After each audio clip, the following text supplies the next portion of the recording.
as far as action in Olympia, they've got a new revenue forecast, which came out earlier this week, which was significantly improved over earlier estimates, which took the current budget deficit from $4.5 billion down to $2.5 billion, which generally is considered something that's probably manageable without a special session, which is why I'm bringing it up. So the odds of a special session are not high right now. That's both good news and bad news. There are still significant challenges with the transportation budget. So when we do go back into session, helping Senator King protect that $5 million that he's got allocated is going to be, one of the things that we'll focus on.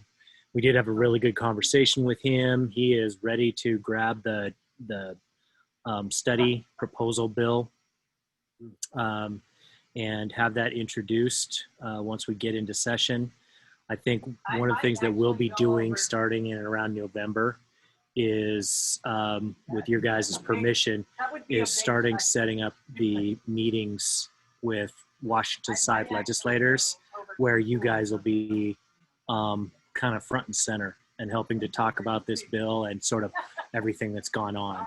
I think it's super effective wherever possible that the locals are the ones doing the advocating for some of this stuff. But as we get a little bit closer to session, we'll flesh some of those things out and start getting those things scheduled with some talking points for everyone.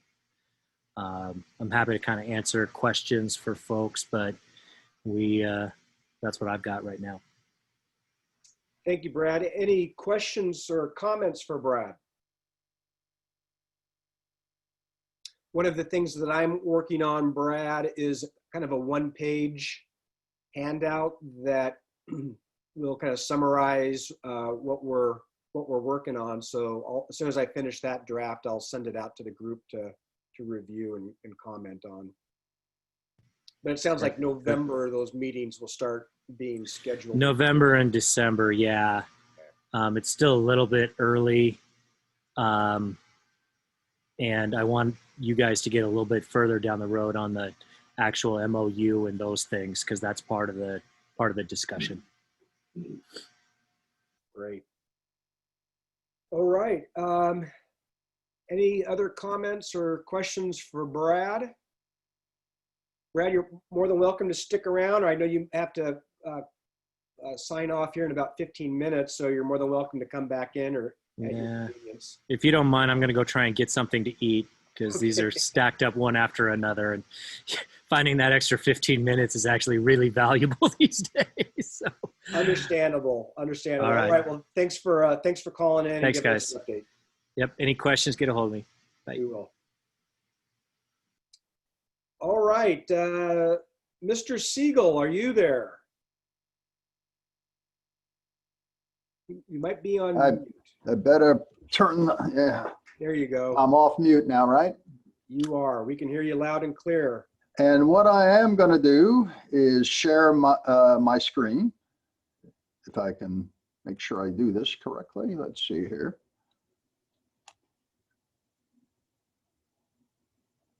Should be a green button kind of bottom center. Yeah, no, I was just... Perfect. Do you see my presentation slide? Yep. Okay. So good afternoon. I think today what we're going to try to do is to begin to finalize the governance work for this calendar year. I think if I'm hoping to certainly get it done by the next meeting. Maybe we get far enough today that there's not a need for another meeting on these issues this year. But to finalize it, there's a couple of things I wanted to focus on. One is finalizing the memorandum of understanding, which I think is final, but I want to make sure with everybody. And secondly, there's a couple of outstanding issues on the bi-state authority that if we can, I'd like to get at least a beginning position on. And then lastly, talk a bit about what to expect during calendar 2021 on the governance work itself.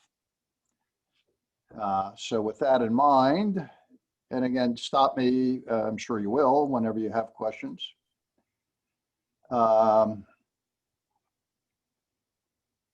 Kind of did that already. So let me start with the memorandum of understanding. So we've passed around what I've been calling draft 3 of the memorandum of understanding. It's been reviewed by a number of your attorneys in the last few weeks. We've included in draft 3 some editorial comments from the attorneys, from myself and others. And we've passed that around in red line form. I can, if you wish, kind of go through those red line changes over the Zoom conference.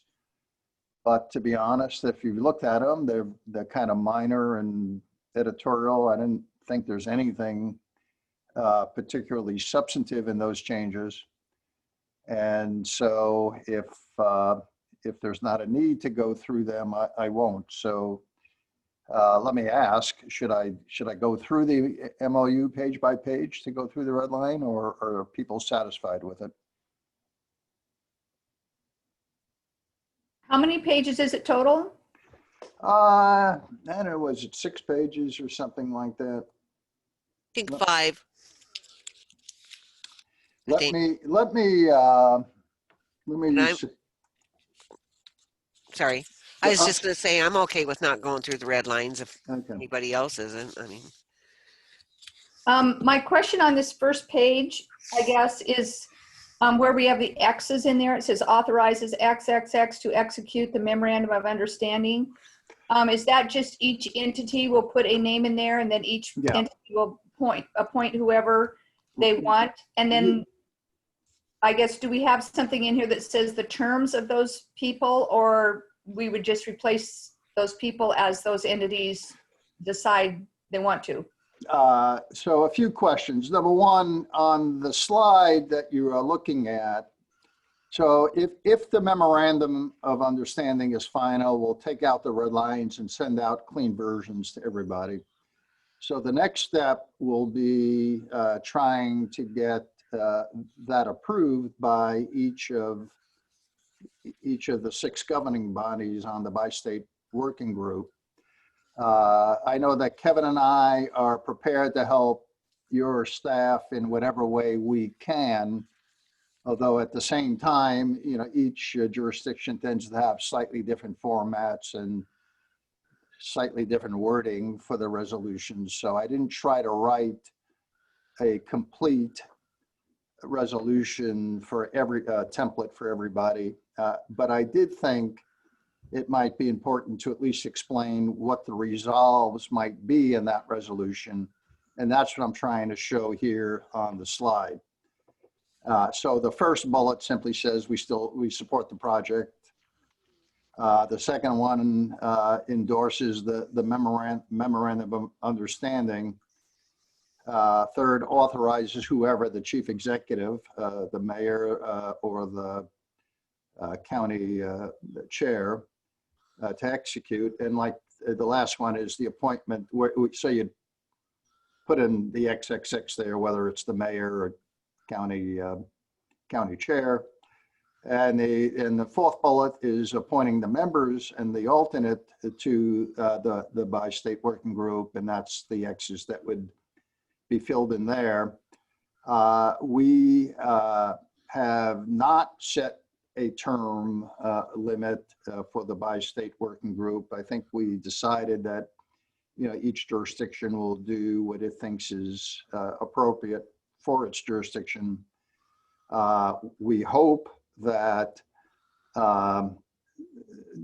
no later than the beginning of FY24, so that's July of 23,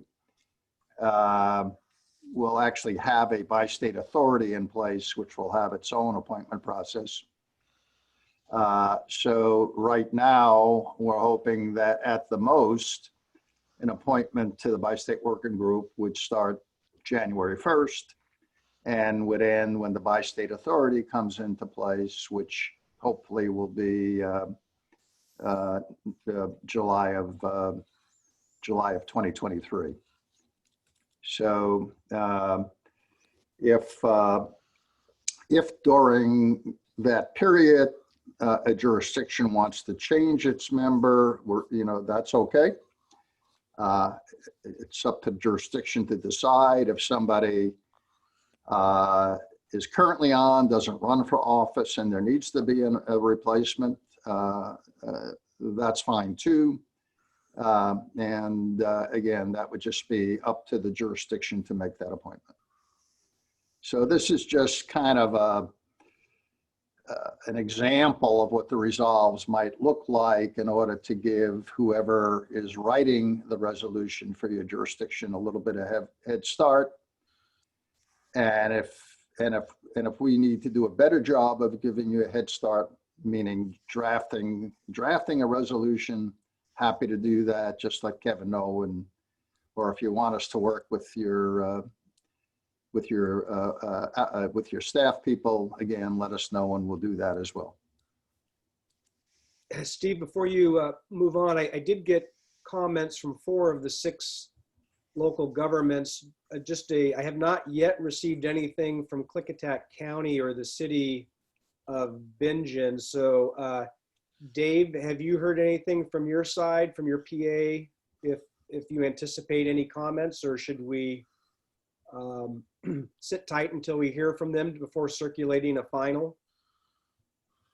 I have actually not heard, but that's actually kind of a good thing as far as it has been sent over. And so it would be, if the PA's hair was on fire, I would have heard about it. I've talked to him several times since it was sent over there. So I'm going to take the no news as good news. There's nothing big as far as that he would have an issue with it. And so I think we can go forward. I don't think there's any issue.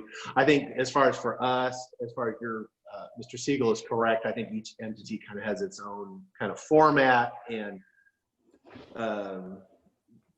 as far as how we adopt resolutions and how we format them and put them together. And so this is plenty for my clerk to work with as far as to develop our own resolution.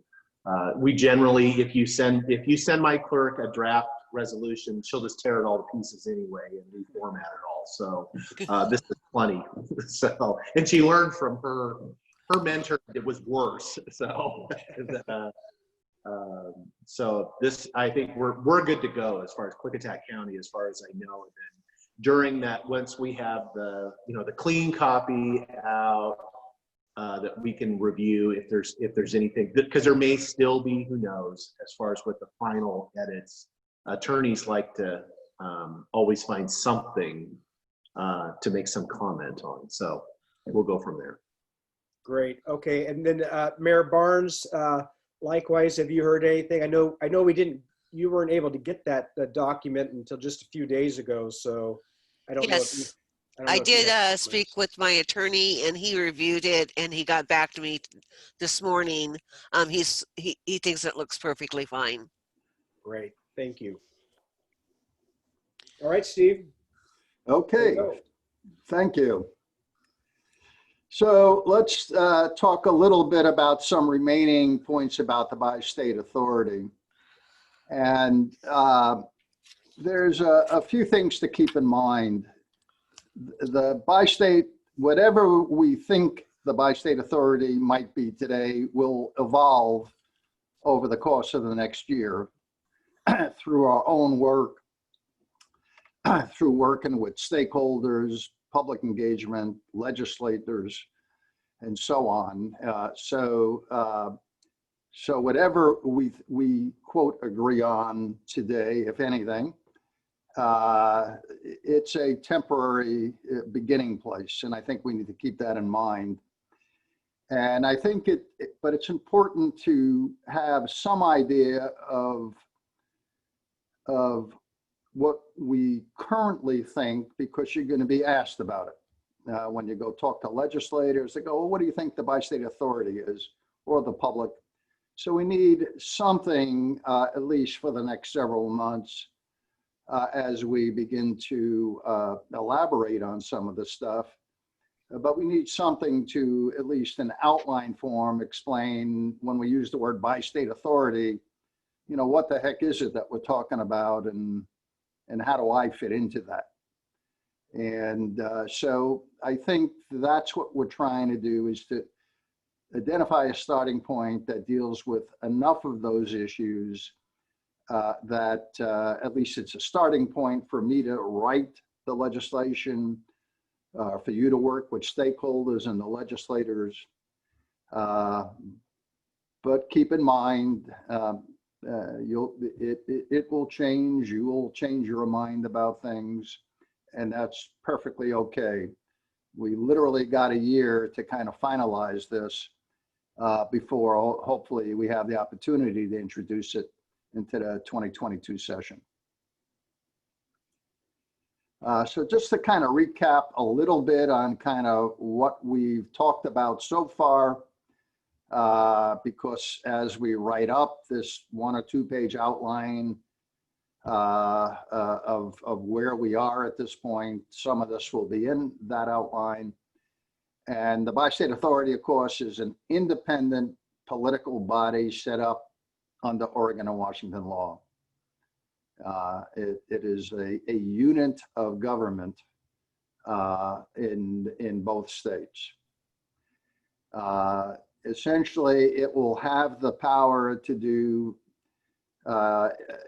all things necessary and appropriate to own, operate, build, finance, maintain the replacement bridge, including the ability to set tolls, toll rates, and fines for non-payment of tolls, and so on. It will not have the power to levy any taxes, nor will it have the power to issue bonds. So we're essentially creating a self-contained government to operate the business, developing and operating the business of running a toll bridge. The Bi-State Authority will have the authority to do the project, to construct the project as a public project, but also will have the ability to undertake a public-private partnership if it so chooses. And I think I've said in the past that I would probably, at least at first, pattern that P3 authority after the authority that the Port Hood River has, because it's as good as any. It's a lot better than anything that exists in Washington, and it's the same essentially as what ODOT has. Up till now, we've agreed that each of the local partners, so the 3 governments in Washington and the 3 governments in Oregon, would appoint 1 member. And right now, we have no requirements on member qualifications, meaning it doesn't necessarily have to even be a person that resides in your jurisdiction. It could be a government official or not. So keep that in mind, because I think that's going to come up here in a second. And where we left off was there was 2 other issues we wanted to get resolved this calendar year. One is the state's roles in board appointments, if any, and we haven't decided yet, but that's the discussion for today. And secondly, whether or not in the legislation there should be requirements for some kind of external review prior to certain board actions. And I'll talk about that, why that is an issue worth considering in a second. But where I start from is really on the composition of the board so far. Because, like I said, right now there are just the local governments from the area without any particular qualifications on board members. So when I look at that and I try to put myself into the shoes of a credit rating agency or an underwriter, a bond underwriter, or a loan officer for a TIFIA loan, the question I'm asking is, does this look like a board that is going to run the bridge as a business, which is what they want, or does it look like there might be a lot of local political influences on board actions, which of course is they would react negatively to.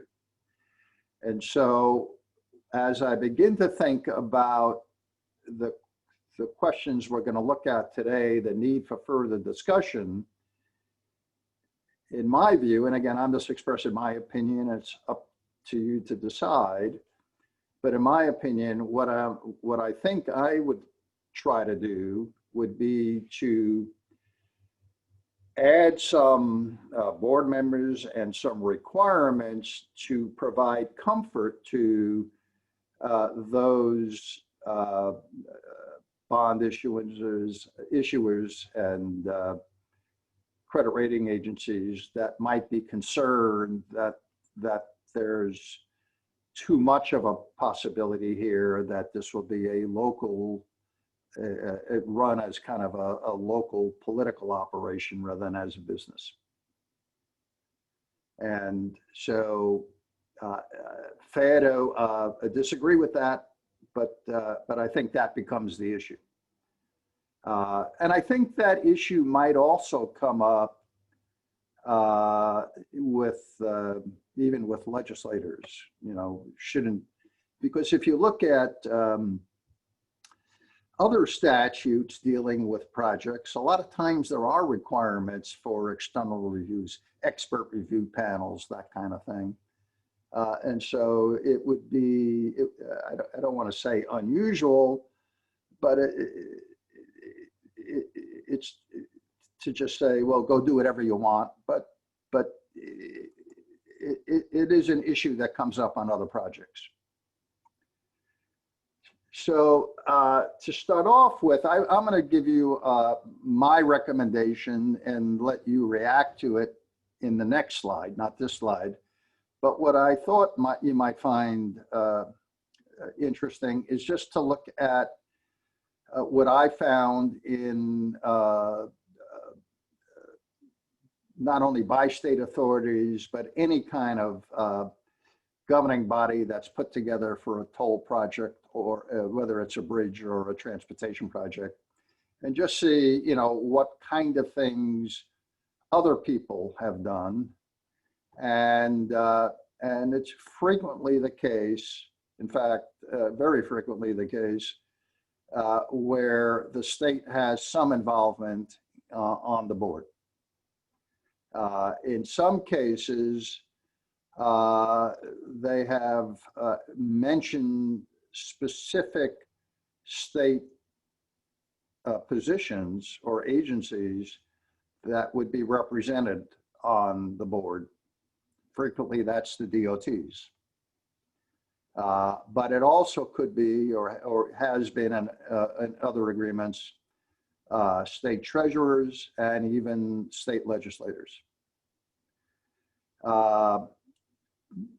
Many of the other authorities have required board appointments by state officials. So these are not automatic appointments to the board. These are named positions that have the authority to make an appointment. And those have included appointments by the governors quite frequently, legislators, chairs of the transportation committees, Speaker of the House, Senate presidents, that kind of thing. And in some cases, the DOT chief executive, which is the secretary in Washington and the director in Oregon. So they would have the authority to make an appointment. And there's, I would say always some requirement on who could be appointment. And usually at a minimum, that is either a resident or a voter of the state or the area being represented, or both. And sometimes it's expertise. Now it's usually a laundry list of potential expertise. So people that have financing experience, engineering experience, project development experience, that kind of thing. And then you run into the question of, is that person a voting member or an ex officio member? Frequently it's voting members. Once in a while it's an ex officio member. But almost always the state's involved.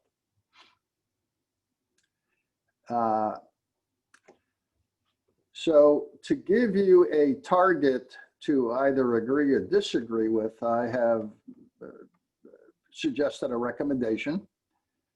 And in this case, it is that we should, at least in our first draft, of course, the states may say we're not interested, but in our first draft, call for appointments by state officials. And I've suggested that each governor gets to appoint one member.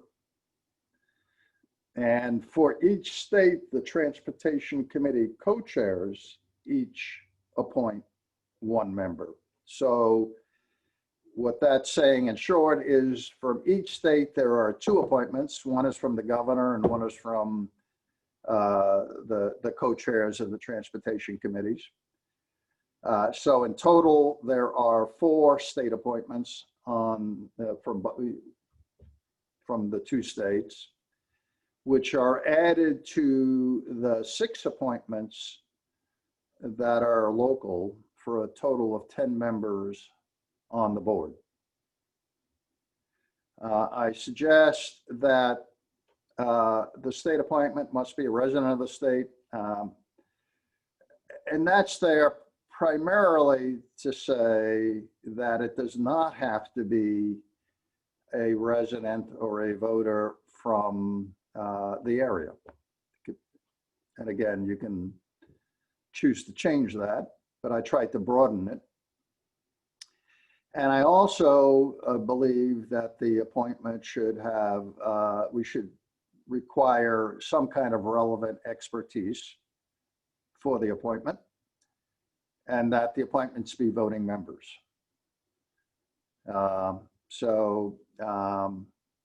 10 members, 5 from each state, 3 local from each state, 2 appointed by state officials, and all are voting members. So I'm going to stop there and see if anybody has any better ideas. Any thoughts on what's been shared here so far? I'll go first. Actually, I'm okay with this. I mean, my goal is that I want the maximum amount of local, if not control, influence that can be had in this, that is practical with what the states are going to want to have their comfort level and the financing folks.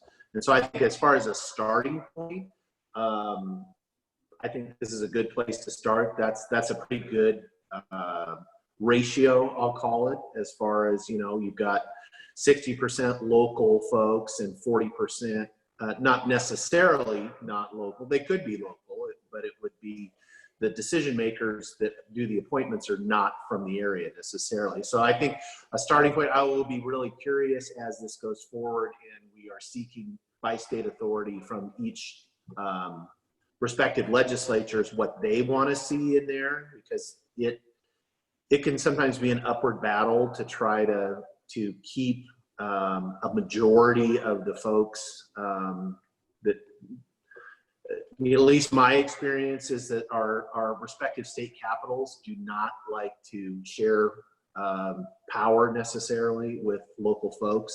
And so, but as far as a starting point, I'm good with this. Thank you, Dave. Anyone else? Yeah, this is Betty. I feel that the local appointments should be from the jurisdiction that they're being appointed from. You know, I really don't think that, like Hood River, let's say, what if they appointed somebody from the Dows? I don't think their biggest interest is not our bridge. And I truly believe it needs to be somebody from your jurisdiction. So like if I'm the appointing authority, I'm not going to appoint somebody from Trout Lake for the city. You know, I just think that we're answerable to our constituents and that we do need to keep, you know, the balance in local control, not control, but, you know, take advice and everything from the other appointees by the state. But I believe we need to, you know, I'm not sure what, you know, represent our side locally the best. Good, good. And to add on to Betty, I guess the question would be, I'll just take the city of Hood River for instance. So should we require that it actually be an elected, you know, a council member or mayor, or is it okay if our council appoints someone else that's, you know, from the city of Hood River versus an elected? For that portion, which is not what this slide is talking about, but Betty brought it up, so I just thought it's, you know, we should discuss that. You know, some people might want to leave that open, and some people might want to just say, well, we personally, our board wants to, you know, appoint an elected, and another board might say, well, we're fine with, you know, just getting another citizen that we feel has some expertise and can represent us well. So I'm okay with leaving that open too. As for this slide that we're on right now, I think this is a great start for what this could look like. And, you know, I want to make sure we have enough expertise, because I certainly do not have any expertise in this endeavor. And you know, if we're going to try and get financing, we've got to have members that have expertise, or we're not going to be able to make this happen. So definitely this expertise is really important for these additional members that are going to be sitting on this board. Kate, are you suggesting that the local appointments have expertise as well, or just the state appointees? I'm just looking at who we have on our boards, on all of our boards, and nobody, the only people that have ever run a bridge is the port. The rest of us don't have a clue, in my opinion. You know, they've operated and run and saved money for maintenance and done all those things. They didn't build it from scratch, which is a whole nother thing with trying to get the financing. But, you know, we will definitely have to rely on the port for their expertise in what they've been doing all these years. But I don't think our boards have that depth of you know, expertise right now. Great, thank you.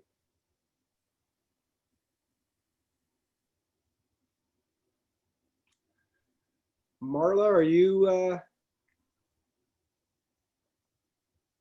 on the phone, or Christy? Rich, are you? Let's see, I agree. I agree with everything that both Mayor McBride and Commissioner Scott said.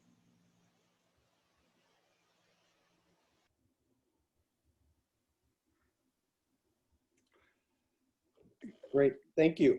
Kevin, can I raise an issue? So Yeah. the state, I think the state seems okay. I think the local appointments, I want to get back to that for 1 second. And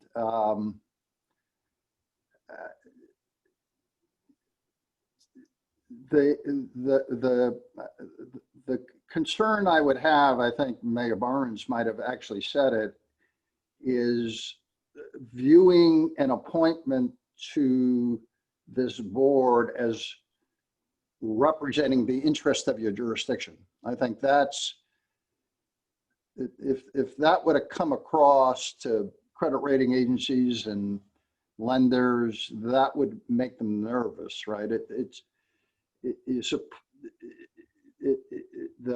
idea is to try to insulate the local politics, recognizing that you can't totally insulate it, but to insulate it somewhat, so that the focus is on running the bridge as a business more than as a kind of a local political thing. And so I've been trying to think this through quite a bit, and I don't want to wind up on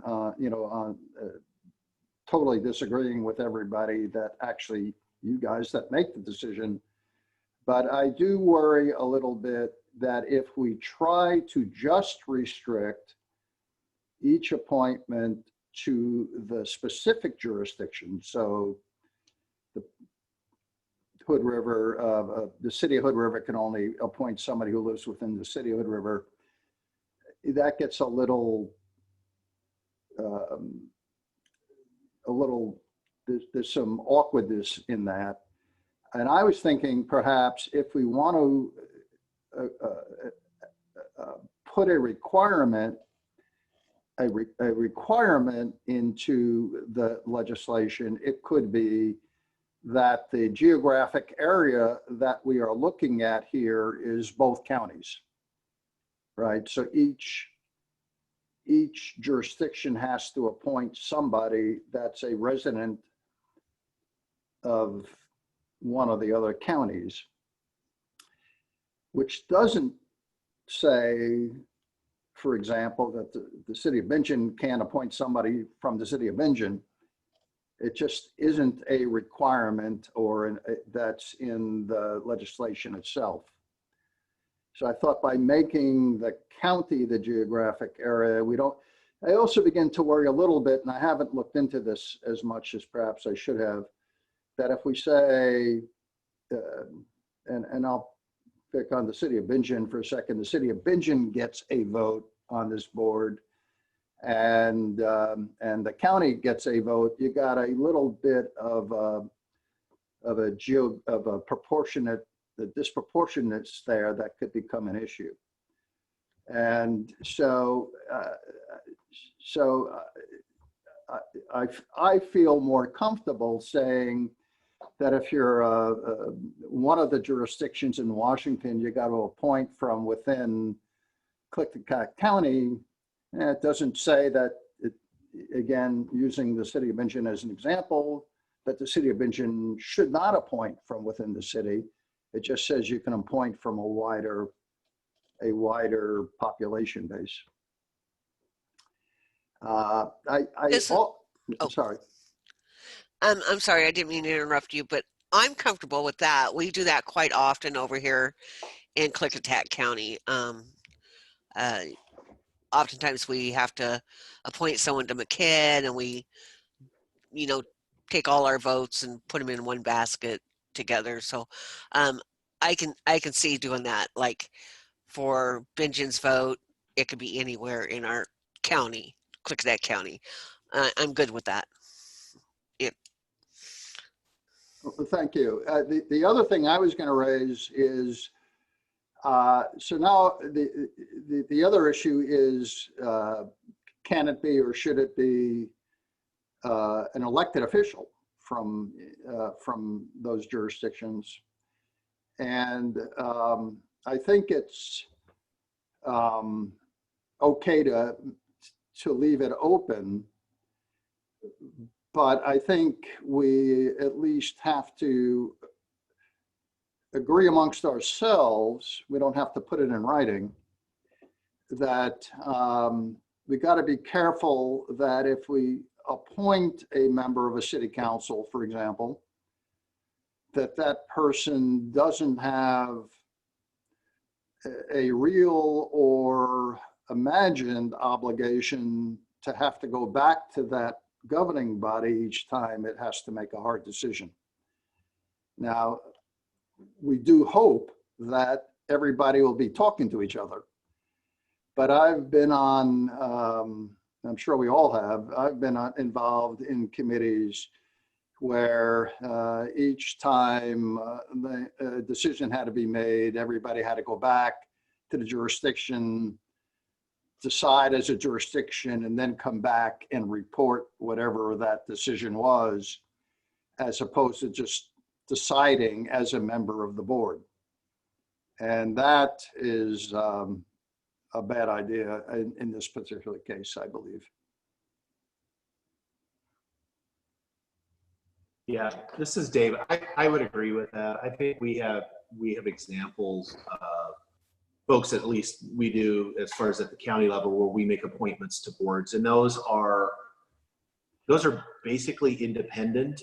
I mean, if somebody was really out of bounds, which has happened a time or two, you know, when their term expired, we just didn't reappoint them. We appointed somebody else. And so there is still some control as far as if we don't think they're kind of representing the area correctly, where they really kind of went rogue on everything.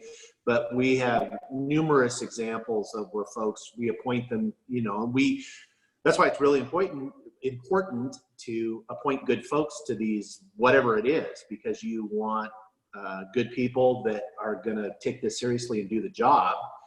But they do need some level of independence if you're going to try to separate, because I understand your concern about the, you know, the financing folks. If this is just really nothing but a conglomerate of the six entity, you know, the six governing entities, it's really hard for that to be independent, where you have to come back and check, make sure I'm voting correctly and everything. And so I think there's still enough local control over those appointments to, you know, have an appropriate level of oversight over those members.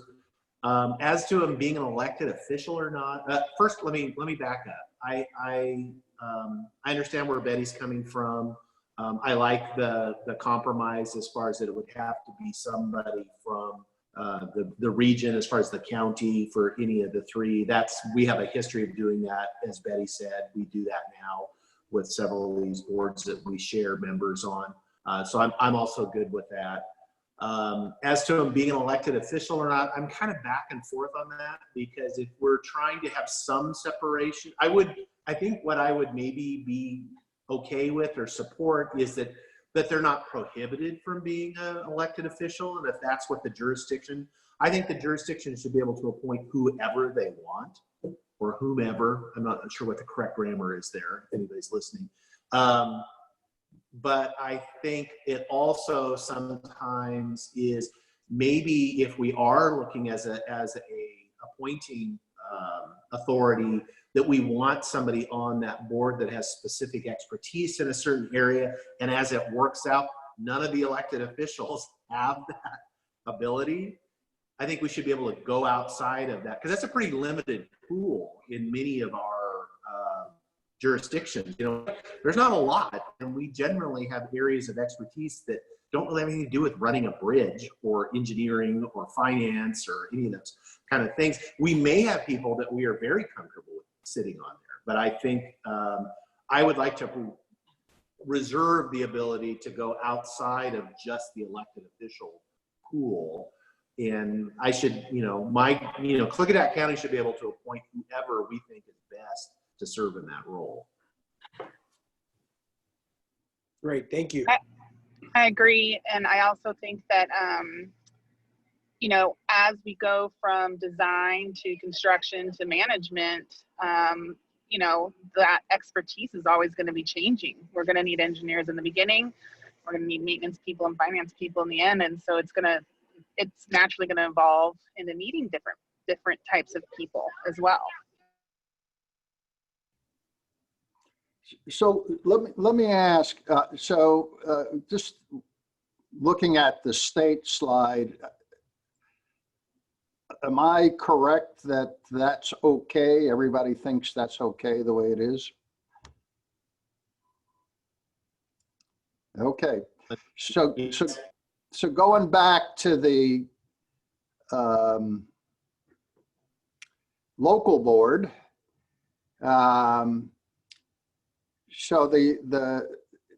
so one requirement would be that it has to either be in Clickitat or Hood River County, depending on which state, right? That's the only requirement. And the question, I guess, following up on the issue of qualifications is, should we include an expertise qualification for the locals? Now, the language I used here is actually language I've stolen from somewhere else, was somebody else's good work. And the actual test is having experience. Can I highlight that? I don't know. I guess not. Have experience in relevant areas, right? That's the standard. Everything after that is such as, which we can add to, right?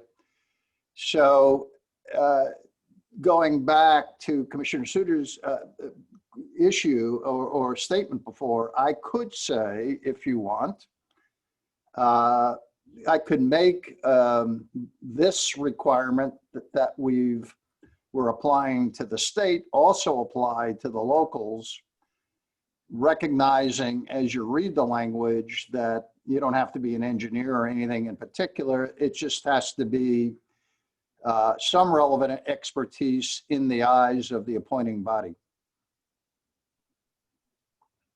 Which in a perfect world, any appointment that is the standard that we all should be using when we're appointing anybody to anything, is that they have, I only try to appoint people that have relevant experience or expertise to the point that, so I'm fine with that. If that's vague enough, because relevant experience maybe, or relevant expertise is relevant to the appointing body. Yeah, and again, I don't know. I mean, A, it would be good to appoint people with expertise. B, it's also good to, be able to point to something and say, well, yeah, we do have standards. Here they are for how people get appointed. And this language or something very close to this language is in several different tolling authorities that I read. So it's not unusual language for people to see. I think that, this is Kate, I think if we have this in the local appointment criteria, at least for my board, we wouldn't have anyone that's elected would qualify. So, that's just the reality of it. And if we want to put it in there, we just need to think about that. If we are going to say that, a lot of these electeds are not going to be able to be chosen because they won't have any expertise in those areas. And this is Rich. I guess my perspective is that we elected officials serve on boards all the time that we know nothing about. I was elected to be on the port. I know nothing about bridges. I knew a little bit about marinas. I know nothing about airports. I'm on the housing authority. I knew nothing about housing authorities, a little bit about real estate. We run a regional prison, a regional jail. The people who are on that, they don't have necessarily specific jail experience. We appoint people to the Gorge Commission. We don't necessarily appoint people who are specifically have Gorge Commission technical information. I think that this board is overseeing a group of experts that we are hiring and guiding and making sure that they're going the direction that we hope they will. I don't think I need to be an engineer to do that. I think I need to be willing to read the packet and understand the information that staff gives me in order to make good decisions. For me, it's splitting hairs a little bit to get down the rat hole on this stuff. I think it's fine to say you can pick one from anywhere in your county. That's fine. I think it's the same vulnerability of manipulation of the person, whether it's from the county or from the city. You can still pick a random person who has an agenda, and you might be picking them in order to try to create a new direction on the committee. I don't think that is any less likely if it was a county person or a city person that you might pick. I think that vulnerability is always there. I think the thing that makes that vulnerability have no teeth is that there are many people here. The state is going to have people, the governor's going to appoint people, the transportation's going to appoint people, and then the 6 entities who are here at the table today are also going to pick someone. And we'll have 9 votes. Whoever is on that has only a 10% or 11% amount of power. And that's where I think the insulation from manipulation of agenda occurs. It's in the dilution of the power. There you have it. Let me suggest this then. I think that was well said, and I don't think this group should do anything that it's not comfortable with at this point. Now, as time goes on, we may find out this becomes a bigger issue. But I would say, why don't we leave the state as we have here, put the county as an area back on the local appointment side, and leave it at that for the first draft, and let's see where it heads. Good. Anybody against that idea? No, I agree. I think that what Commissioner McBride said is well put, and I agree with that. I would have to say the same. I think he said everything I was going to try to say in a much better way. All right, there you go, Steve. Great. Put that down. So one last issue, and that deals with external reviews. And you might hear terms, or might have heard terms like expert review panels or peer-to-peer reviews, and that's what I'm talking about here. So which I think you will do no matter what. But I think the question becomes, do you require that within the legislation at certain points, or for certain kinds of decisions? And I try to summarize some quick pros and cons of doing it. I do not think it is necessarily correct or incorrect to go either way on this issue. But I try to weigh the pros and cons and believe, at least in my mind, the pros outweigh the cons, but that's for you to judge. First of all, you can look in legislation, particularly in the state of Washington, where there are lots of statutes relating to project activities that do require expert review panels. The one I was personally involved with is in Washington, really up in the Seattle area, Sound Transit. If they want to do a light rail, they have to do it under certain statutes, and those statutes require an expert review panel. When WashDOT was looking at doing some tolling on Now I'm going to forget. God, I'm going to forget now. What, SR 124? Did I get the number right? I'm not quite sure. Again, you can look in the statutes, and it require an expert review panel to review the toll analysis in that case. So it's not unusual to require certain kinds of reviews.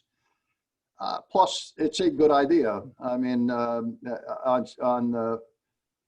the bridge project formerly known as CRC, I can think of at least 5 different expert review panels. There's probably more that I'm unaware of. One on the transit component, one on the bridge design, one on tolling. And frankly, the one on bridge design in particular really raised some good issues and changed the design of the bridge. So it's possible that especially when you start talking to legislators, that they will require it. Now, they may or may not require it as part of the legislation, but again, I'll use CRC as an example. In the middle of the legislative session, there was a political requirement, meaning it wasn't in legislation, it was the legislators themselves saying, look, come back when you've done this. And that related to a review that the state treasurer commissioned on the tolling studies. And in that case, it was Ted Wheeler was the treasurer, and he retained a toll consulting firm and an academic that looked at tolling to kind of review the tolling analysis. So it probably will happen that some point somebody's going to require you to have an expert review panel on a few of these issues.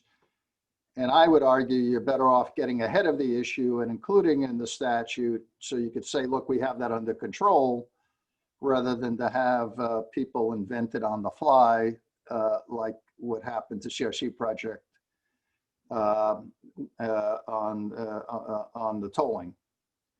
The cons are that if you put it in legislation, you're kind of stuck with it. And if you change your mind later or you want to do it differently, you kind of have this. But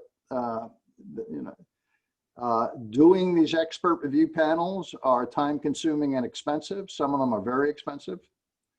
And it won't eliminate all the questions about whether your numbers are good, whether your cost estimates are good, and that kind of thing.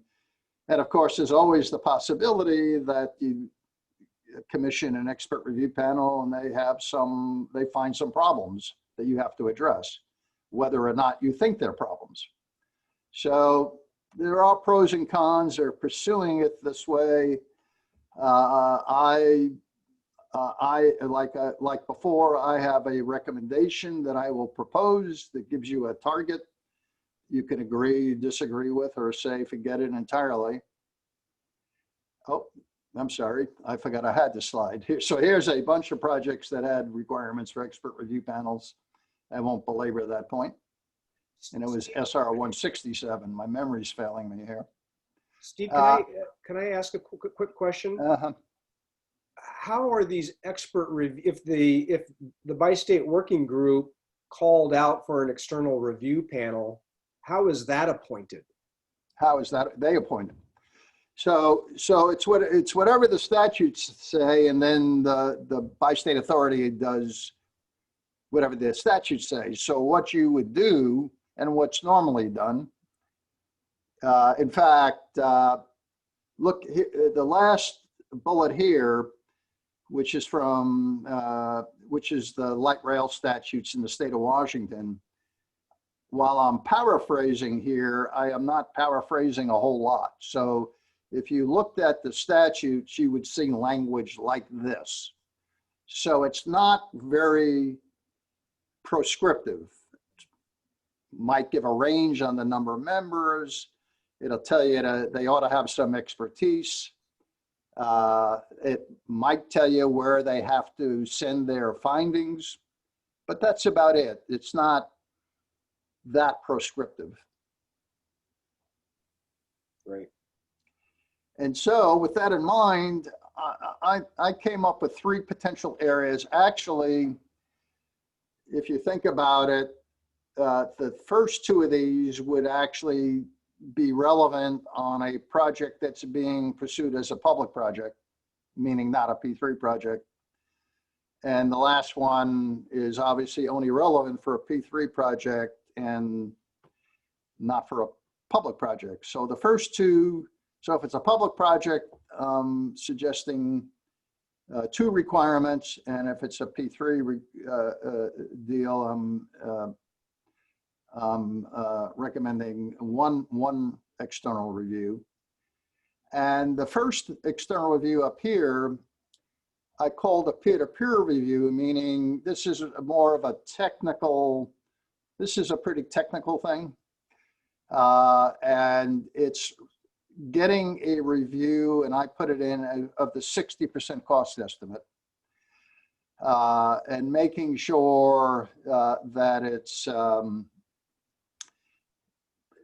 it's as accurate as it could be, that it's dealing with risk appropriately, it has the right level of contingency and those kind of issues.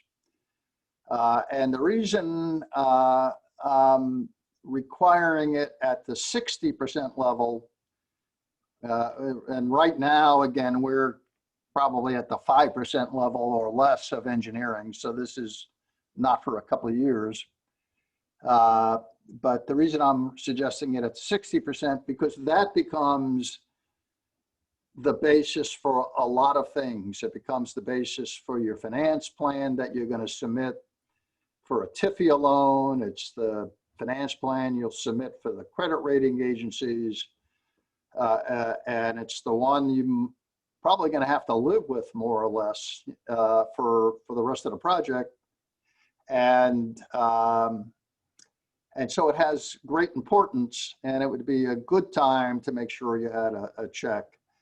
And I see that as being, pretty much appointed by the DOTs and the bi-state authority. And it's a review of the cost estimates that goes back to those agencies. And why the DOTs? Well, in part because they will be asked, what do you think of these cost estimates? Should we believe them?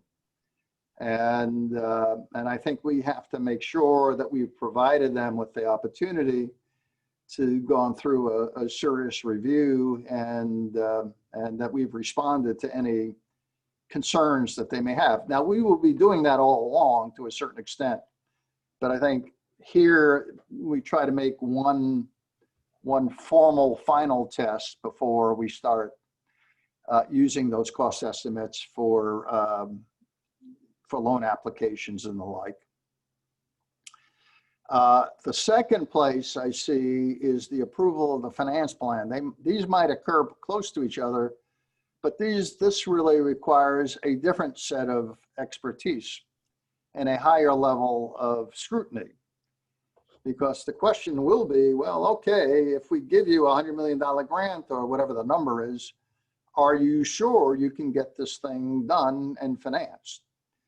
And so here I saw creating an expert review panel that's really going to look at it'll get the results of the cost review by the technical group, but they might want to also review the cost estimates, the traffic and revenue forecast, and the finance plan itself.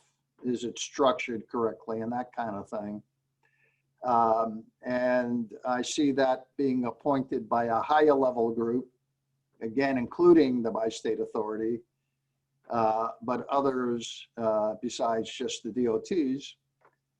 And I see that report potentially going to both the governors and the state chairs, in addition to the bi-state authority, because they will be funding, hopefully, they will be funding partners. And I think we want to give them the assurance that nothing will happen. We won't start spending construction money until it's been reviewed by a panel of experts that you've helped appointed and that you've seen the results of those, of that expert review panel before we actually start issuing bonds and signing loan agreements and entering construction contracts. So those would be the first two, and those relate specifically or are relevant to or applicable to a public project. If it's a P3 project, the P3 agreements are a really big deal. These are massively complicated agreements. There's a lot of business and financial terms in them. They'll be, could very well be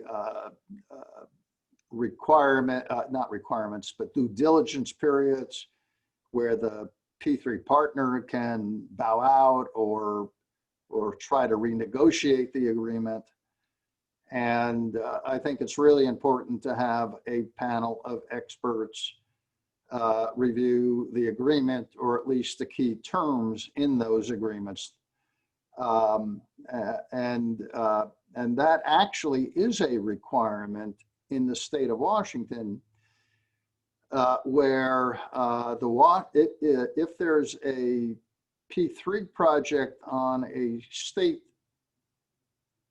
bridge or road, the Washington Transportation Commission is the authority that approves that agreement.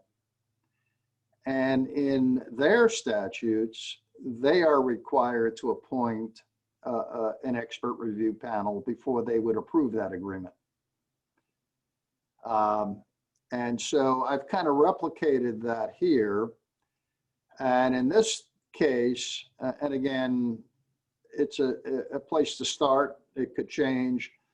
I thought that this expert review panel would be appointed by the bi-state authority, which is true in all cases. The Washington Transportation Commission, because they get to do that on state projects in the state of Washington.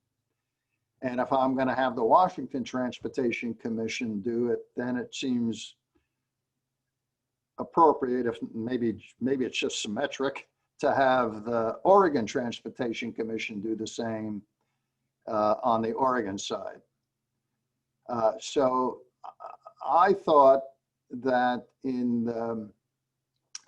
it would be a good idea to include in the outline that we create now for use for the next 6 months until we actually get a draft of the bi-state authority, to include these required external reviews. And that would also wind up in that first draft, and then see where that heads as we deal with stakeholders and the like. And in that case, you know, we could see people saying, you got to add more to the list of who gets to appoint, or you might have some agencies say, you know, we just don't want to be involved. You know, the governor's office, we don't want to be involved. That ought to be the DOTs, that kind of thing. So anyway, I'll stop there and see what the opinion of the group is. I like it. I like this slide. I think we should have these reviews. I think that there's a lot of entities that will want this anyway, and they don't seem out of line.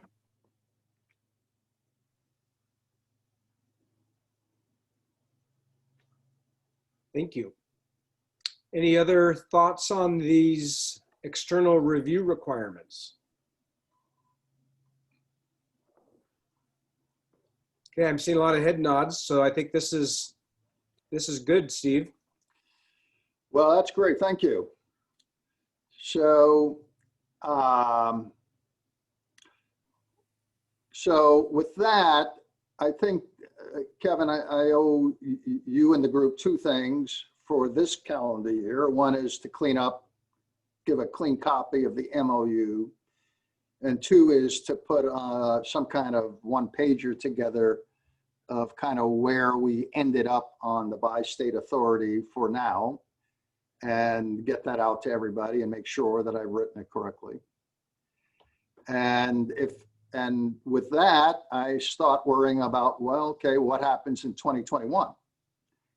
And I've created a little schedule, in part from myself, but in part for your consideration, about what's going to happen in 2021, calendar 2021, on the governance issue. And the first row is actually the stuff we've already talked about, which is we have this study bill in, and you could hopefully, I hope you get calls from both our lobbyists, where legislators want to talk to you about some of the stuff. And so that'll be occurring over the first 5 or 6 months of next year, hopefully. The rest of this chart really deals with the bi-state authority legislation. And the bottom line of what you see there is really kind of 4 cycles of kind of drafting, working with stakeholders. A lot of those stakeholders are political people, but a lot of them are also attorneys. There'll be a lot, the last thing in the world I would want is in the middle of a legislative session to somebody say, well, did you ask the AG what they thought about it? Or, you know, what is that legal? And you don't have the answer to that question. So there's not only constituent stakeholders and agency stakeholders, but I think there's also kind of attorney stakeholders that'll have to be reviewing this as we go along. And I've really created kind of 3 cycles prior to, and I kind of assumed here that we would be going to an interim committee sometime about a year from now. And so I try to get 3 cycles of review in prior to going to those joint committees, to those interim committees. And then I assume there'll be some fallout from those presentations to the interim committees, some different ideas, some questions that came up, and that we will need to think about and refine the legislation before we actually introduce it in January of, let me get my years straight here, 22. And that here I show as the draft number 4. So if you go through this, what you see is I got a fairly long period here in yellow, which is preparing the bi-state legislation.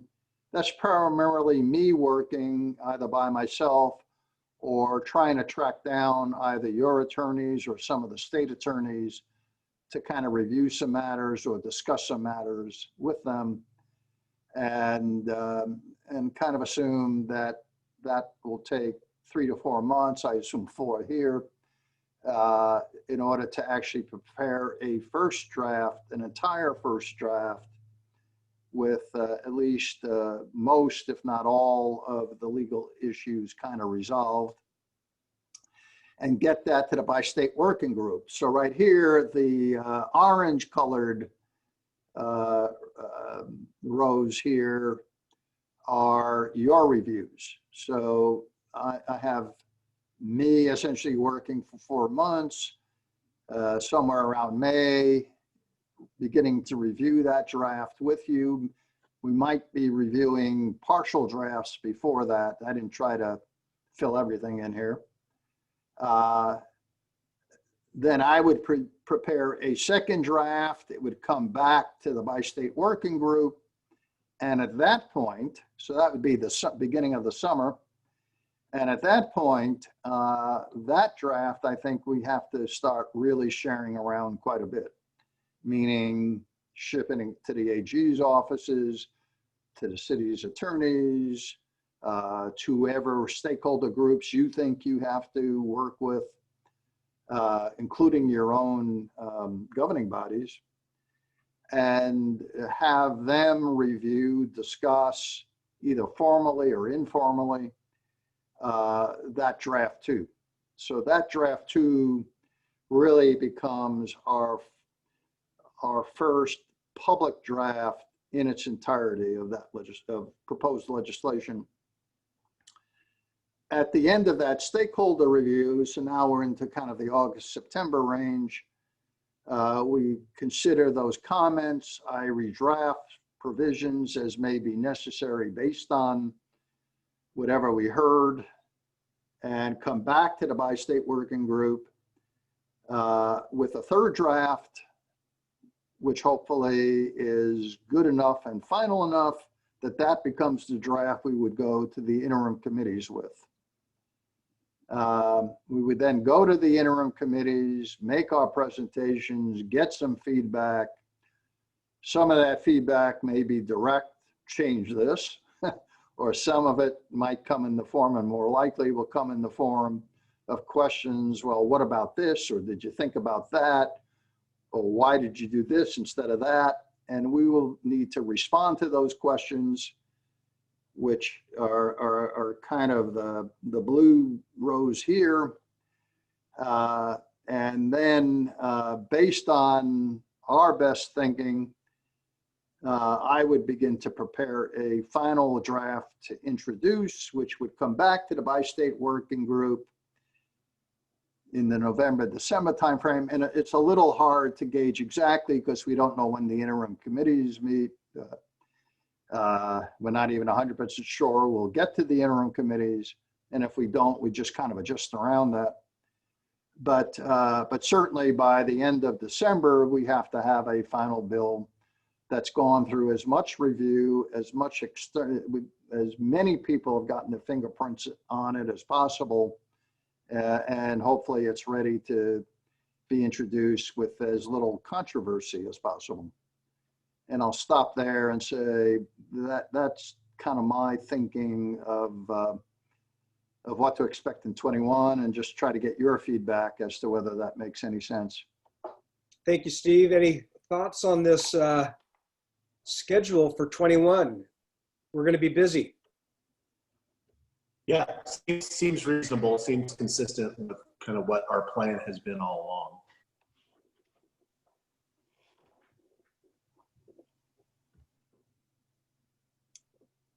This would have been a good spot for Brad and or Dan to have come back in to see, but I'll be sure to share this with them and review it with them as well.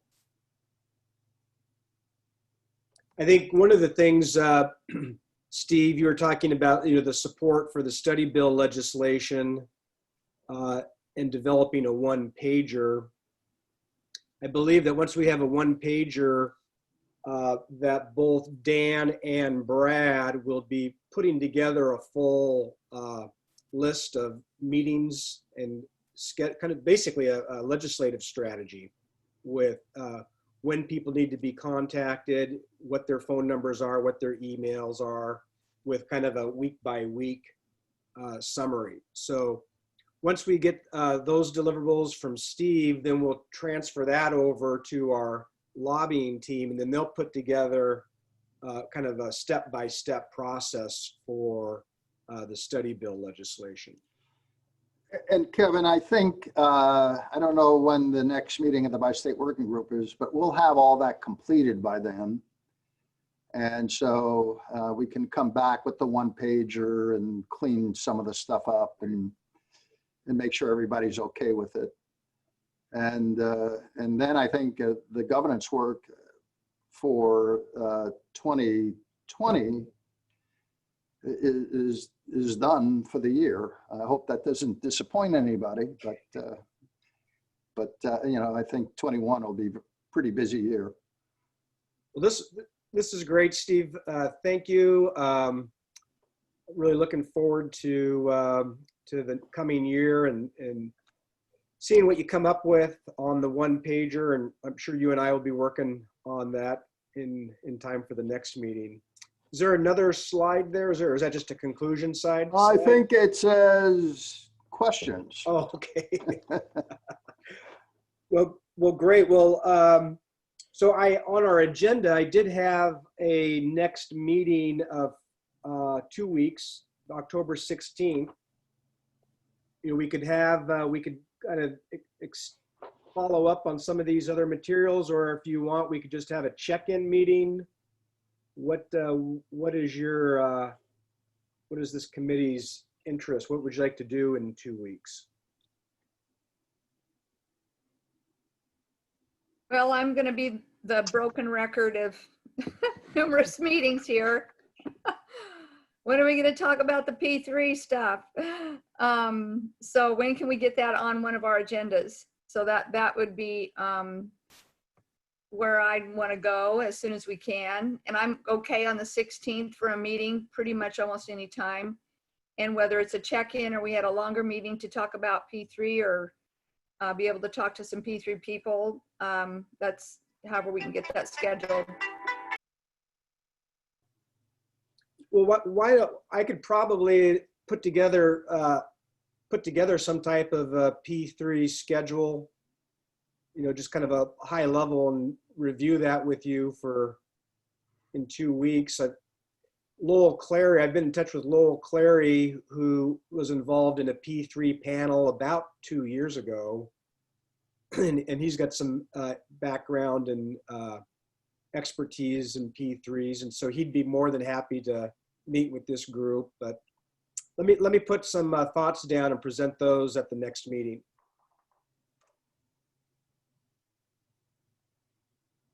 Okay, and I would be good too with just maybe a check-in meeting in 2 weeks, because I would be curious. Hopefully I'll be able to report back as far as what the MOU, as far as, because I would like to move us towards getting those adopted by our respective boards, because that's kind of really is the next step. Until we actually, you know, put ink to paper and sign something, this is pretty informal at this point. And so some of us, it takes longer for us to get that stuff over the finish line because of our processes. I know the cities can act instantly, but Klickitat County seems to be, it takes us a little time.